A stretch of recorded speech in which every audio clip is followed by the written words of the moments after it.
Welcome to today's broadcast of North Idaho College Public Forum. The crew is comprised of NIC television students, and your moderator is North Idaho College political scientist Tony Stewart. Today our subject is the Idaho centennial. On July the 3rd of this year we will celebrate our 100th birthday, but we're taking the whole year of 1990 to have special events and important programs throughout the state. And for you who are from outside of Idaho, we generously welcome you to our state to join with us in the celebration of our birthday. Our two guests today are most appropriate to discuss this. In fact, there are no two people who will be better to discuss the Idaho centennial than our two guests. First of all, I'm very happy to welcome to the program Mr. Harry Magnuson, who is a very successful businessman and entrepreneur who has been not only a great success in his own company, but he has been one of those in the forefront for the economic development of the state of Idaho and the Northwest, and we also want to celebrate what he's done for our state and region at the same time that we welcome him to the program as the chairman of the Idaho Centennial Commission appointed by Governor John Evans, and he's had a long tenure getting ready for this very special time. Mr. Magnuson, welcome to the program. Thank you very much. And I'm very happy to have with Mr. Magnuson today Marty Peterson, who is the vice chairman of the Idaho Centennial Commission and is very involved in the staff work. He comes with great credentials also. He was the budget director for both Governors John Evans and Cecil Andrus, and has had a lot of contributions, particularly in the financial area. Marty, it's a pleasure to have you on our program. Thank you, Tony. It's great to be here. And I'm very pleased to have two panel members to join in our questioning today. Regular panelists, Janelle Burke, an attorney in Idaho, and Steve Shink, who is the Dean of College Relations and Development at North Idaho College. And I shall ask Janelle to ask the first question. Mr. Magnuson, to set our stage today for our viewers to help them to understand what the Idaho Centennial is all about, how was the commission created and what is its charge? The commission was created by Governor John Evans in 1985 by an executive proclamation, and the charge was to make plans for the commemoration and celebration of Idaho's centennial year in 1990. And as a part of that, I know that you have different kinds of events planned. Can you kind of distinguish between what your goals were and your purposes were according to the kinds of programs you have? Well, our goals, the charge that I received from Governor Evans was to put together plans for a centennial, but he wanted a people's centennial. And he referred to it, he said, put together a committee of 1 million, referring to 1 million Idahoans.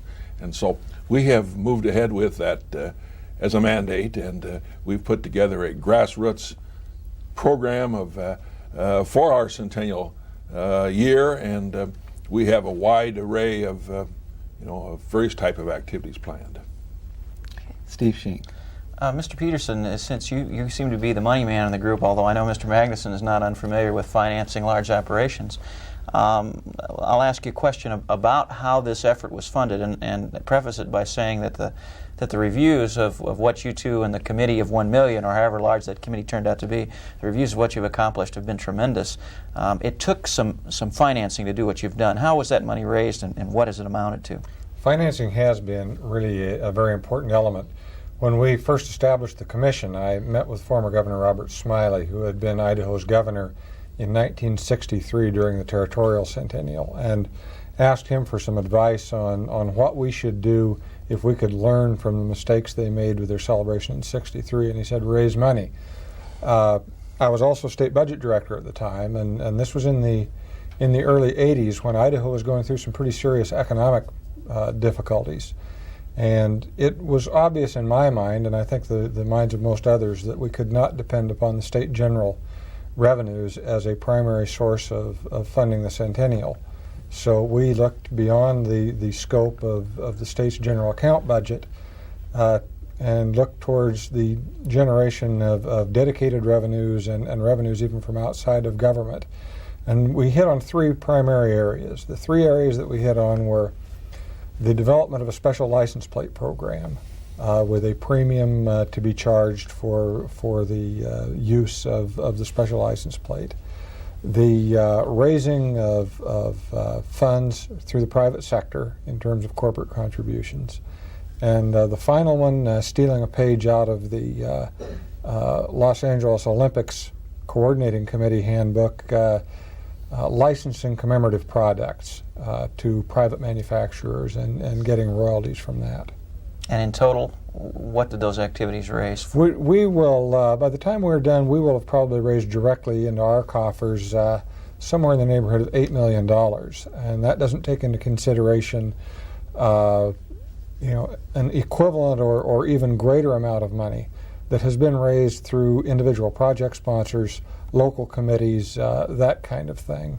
So the whole thing adds up to some immensely generous giving on the part of a lot of people in Idaho. Mr. Magnuson, the Centennial is obviously a year-long event, and there are many, many activities that we'll probably talk about later.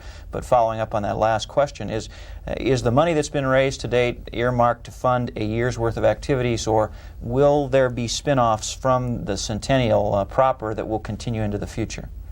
Well, the budget that we're operating under will cover the activities, and by law, the Centennial Commission will cease to terminate on May 31, 1991.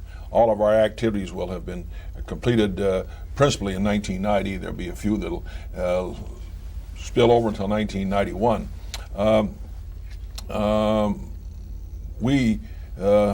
The funds that we anticipate have all been pretty well budgeted out, and we have programmed for them. And as we got into the program, we could have spent a lot more money had we had the funds. I mean, there are so many needs and so many requests all over the state of Idaho that came in, and obviously we had the budget was very restrictive, and we just made those funds available that we had, and it's done a good job.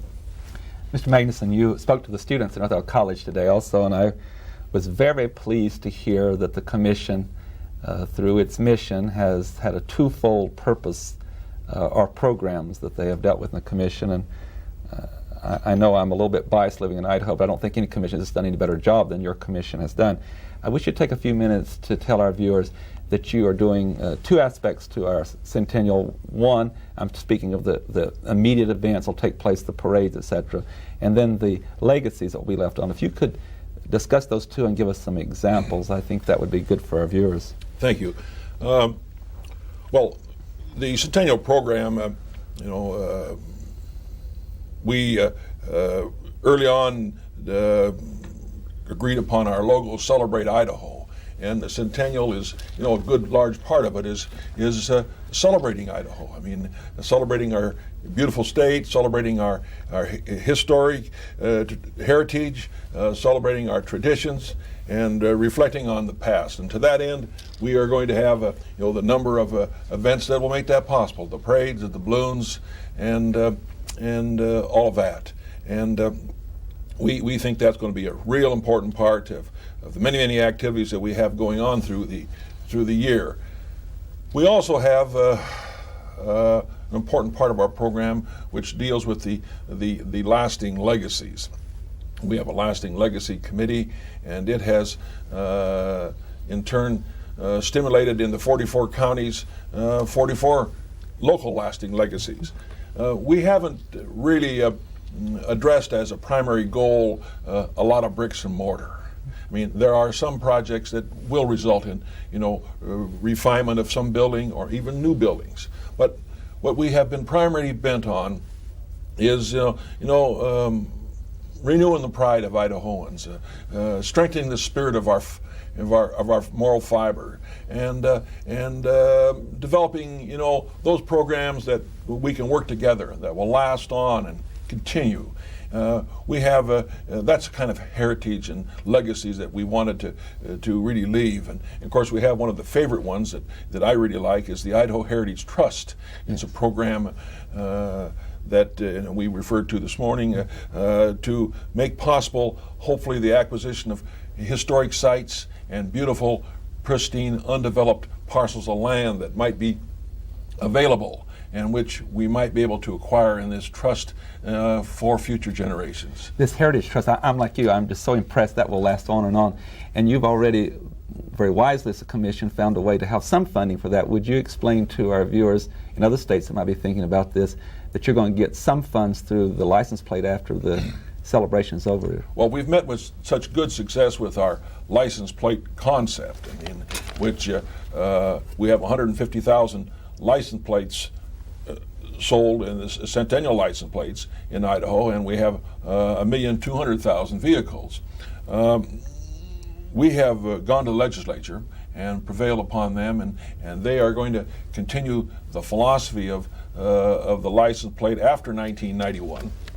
And $1 per license plate will be dedicated to the Idaho Heritage Trust, and so that'll provide some funds for us to launch this concept, and hopefully it'll take off. It'll be a very great legacy. I have one question for Mr. Peterson too. I know the other panel members don't get into some events, but we have another item we want to show here, and you might discuss this, Mr. Peterson. It's another thing that people can have that'll be lasting and a gift within their family. It's not only a lasting thing, a lasting memento of the centennial, but it's been a very important part of our fundraising activities. That's a set of 7 silver medallions commemorating various aspects of life in Idaho, Native Americans, forest products, mining. The medallions are done by Idaho artists, minted from Silver Valley Silver at the Sunshine Mint here in Coeur d'Alene. And it has been an important part of our fundraising and has been an extremely popular item. Thank you. Janelle Berg. Before we get into some of the events, I'd like to talk a little bit about some of the history that we're preserving. I'm a lover of history. I enjoy reading about things that have happened in the past. Can you tell us about some of the ways that that is being preserved? Were there not a past, it would be pretty difficult to have a centennial. And it has been a very, very important part of our celebration. Really, the activities, we have put probably around $1 million into projects relating to Idaho's history and Idaho's heritage. Local history books. We've made grants available to local entities putting together special books commemorating the history in their counties or their communities. We have another series which has just, the first volume of it, a book called Reminiscences, has just come out. The memoirs of a gentleman, Mr. Golder, one of the early pioneers in Idaho. We're working with the Idaho Historical Society on this series, and what they are reprints of historical books that were published in Idaho after we became a state or at the turn of the century, and have been out of print for a great many years. And we're working on this, among other things, with the University of Idaho Press and the Historical Society. Can you tell us just one story about Mr. Golder? They're so wonderful, the stories. Well, I think that, you know, Golder was an amazing person. He arrived in Idaho, the son of a minister, son of a Methodist minister, pretty fundamentalist, ultimately was converted to Catholicism while he was in the state as a result of his activities in North Idaho and his mixing with some of the early North Idaho settlers. He was, in 1863, elected a county commissioner in Shoshone County, which Shoshone County was then the second largest county in the state, and the county seat was down in Pierce. And ultimately he went on to become a member of the territorial legislature and finally served out his career, ended up his career as a reporter for the Idaho Statesman in Boise. And when he was elected to the legislature, how many votes were cast? A large district. There were 63 votes cast in the district that he was from, and he proceeded to get 50 of the 63. So it was a pretty overwhelming mandate at the time. Steve Sheen. Mr. Magnuson, we've talked a little bit about the organization of your commission and alluded a bit to the events that are coming up. Could you tell us a little about how individual committees in each of the state's counties have worked to produce a whole slate of events for the next year? Well, our commission organization structure was such that we have 20 commission members in the Idaho Centennial Commission, and we have appointed 15 Centennial Commission committees. We have arts and humanities, publications, education, lasting legacy, tourism, history, and youth, and on and on. And each one of those have a sphere of influence, and each of them have a responsibility and a mission statement within their activities. Out of our budget, we have allotted to them certain funds. Each committee is chaired by a commission member, but in turn is brought in a broad, diversified membership of 15, 20 members, so they get a base of ideas.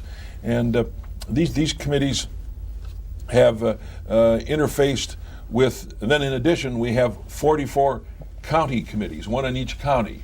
So our local celebrations committee on the centennial level interfaces with the local committee. We have a history committee on the statewide, and they try to interface and work with the local history committee. Same with the arts and humanities. And so we are able to spread these talents and disciplines on the state level, but we try to move it down to the local level. Most of our activities, we only have as a state level only a half a dozen. We've sponsored many projects, we have supported many, but we only have about a half a dozen events. Most of the events are all local ones, which we have tried to keep at a local level, work with the local committees. Is that organizational model, is that uniquely Idaho, or did you have a model? Did you find another state centennial that you thought worked very well and steal bits and pieces of what they did? The state of Washington was about a year ahead of us in their program. Their centennial was in 1989. Soon after my appointment, Marty Peterson and I met with Put Barber and the chairman of their group, and we got the benefit of their experience in their organization. And then we brought it to Idaho, but we slotted it towards the local level. And we made some adaptations and some revisions, and towards our mandate, it's worked real well. Mr. Magnuson, I want to talk a little bit back to the issue of a million-member committee.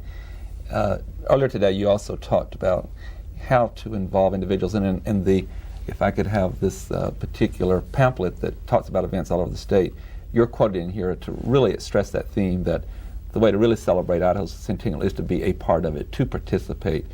I guess I have a two-part question. One, isn't it successful that a lot of people are participating, and could you give our citizens who have not yet participated some ideas how they could?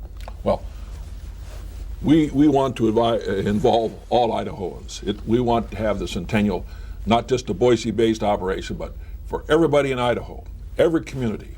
And we feel that every community, every individual can get involved. We have 44 county centennial committees, and each of them are active within their respective counties.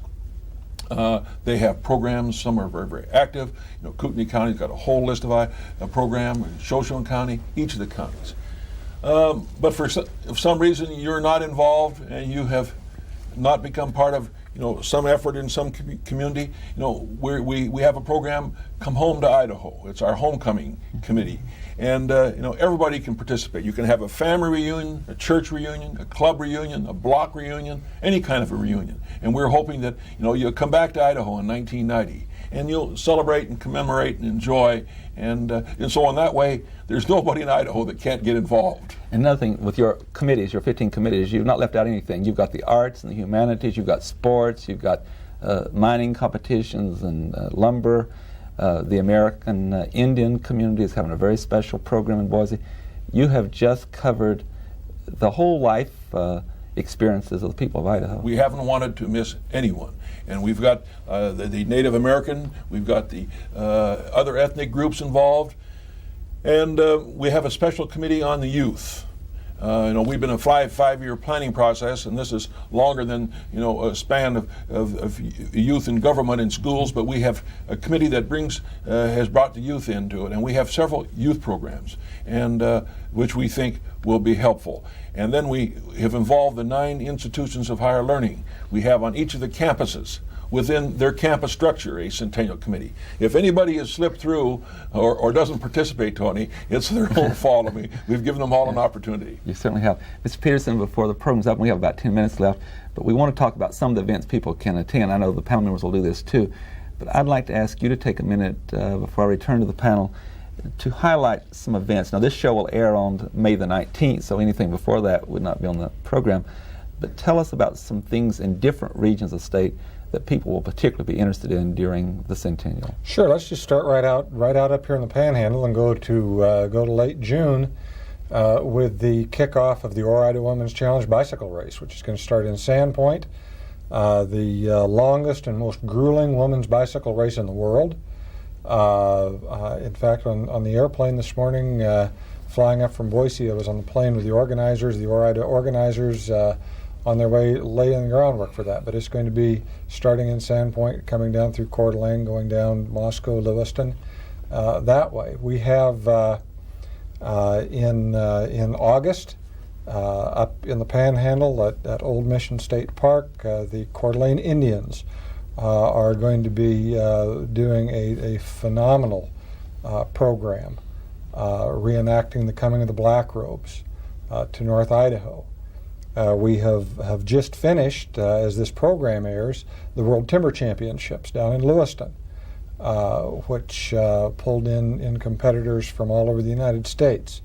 We have the July 3rd Statehood Day ceremonies in Boise, the capital city, which will include 12 hours of live television coverage of the various activities going on, the commemorative ceremonies on the steps of the Capitol, a major entertainment extravaganza in BSU Stadium that night. We have some 850 people signed up involved in that. You can get over into eastern Idaho, the International Dance Festival that they're putting on in Rexburg in conjunction with the Centennial. Really, the wonderful thing about Idaho's Centennial is that you've got two ways you can deal it. Either you can sit at home and we'll bring it to you, or you can walk out of your front door and go to an event in your hometown that's being held there by someone else. And there's a major sports event taking place in Pocatello during this whole process. Oh, the First Security Summer Games and the First Security Winter Games are a phenomenal event, attracting people from all over the state. The Winter Games, which were held this past winter, a trial run looking to the real Centennial Winter Games, which will be held this coming winter in McCall, Boise, and Idaho Falls. We had assumed that the highlight of the Winter Games would be the ski racing activities in McCall. And it was tremendous. But to give you an idea of the impact of some of these activities, the ice hockey portion of the Winter Games was held in Idaho Falls. They had over 400 entries in ice hockey in Idaho Falls. And you know, ice hockey is not a big Idaho sport. I just know there's some people in Canada watching this program or some other state, and they want to come and be part of this, and we can't tell them everything. And I know they'd like to contact your office, and at this time I wish you could give them a telephone number. And I'm sure they would like more information. If you know Idaho's area code, which is 208, we have the easiest phone number in the state to remember, 345-1990. And that's the Centennial Commission offices. Our mailing address is 217 West State Street, Boise 83720. And we have a wide variety of information that we would be delighted to provide. And certainly are available to answer any telephone inquiries that people might have as well. Thank you. Janelle Burke. Tony's stolen a lot of my thunder. I was going to give Mr. Magnuson an opportunity to invite all our friends from throughout the area to come to Idaho this year, and Mr. Peterson a chance to tell us something about that. But I will go ahead anyway and perhaps ask Mr. Magnuson, are there some special things that you think people from outside the state of Idaho, our neighbors in Washington or Oregon or our Canadian friends might want to come to see? Well, we're going to have, Ms. Burke, a very special year.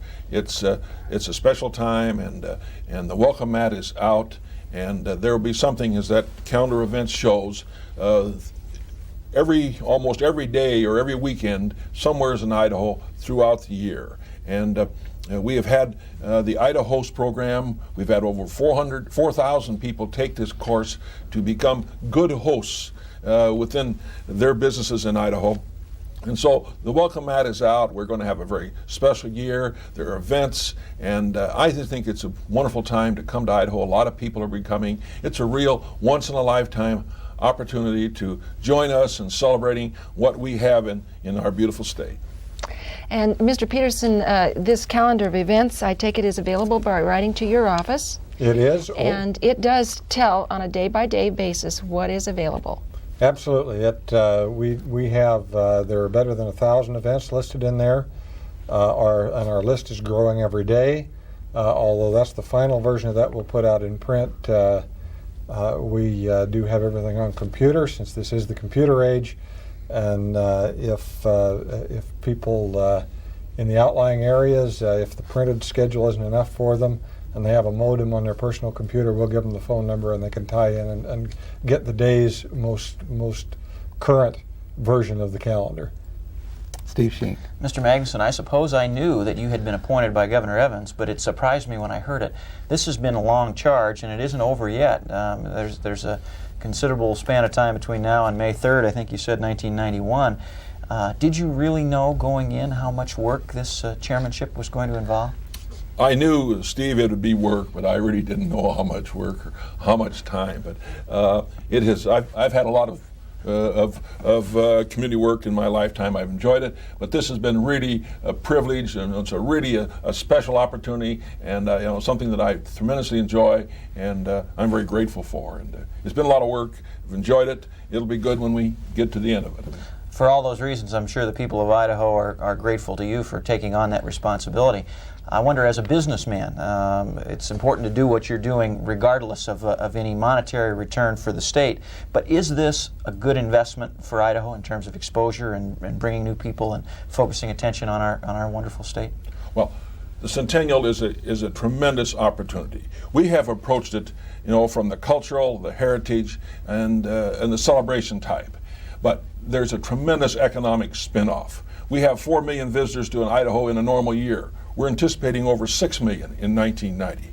The exposure that we get through our national media and the advertising that we have is going to be a tremendous economic development. That has not been our thrust. That has not been one of the objectives, but obviously it's going to be a very important spin-off from the total Centennial activity.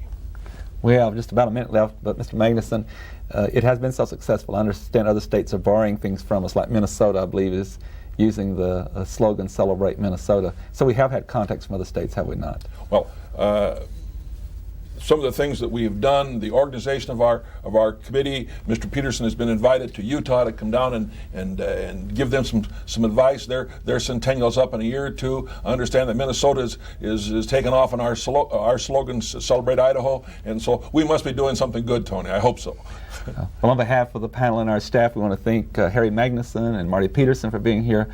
And again, I extend my congratulations with the panel for the outstanding job you have done, the other members of the commission, and your staff.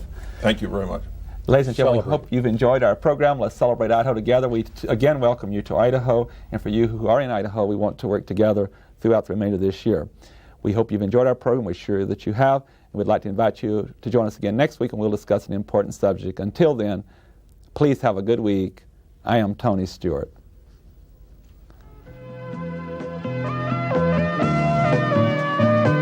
North Idaho College Public Forum can be seen at the same time each week over this station. This production was videotaped earlier by an NIC student crew for viewing at this more appropriate time.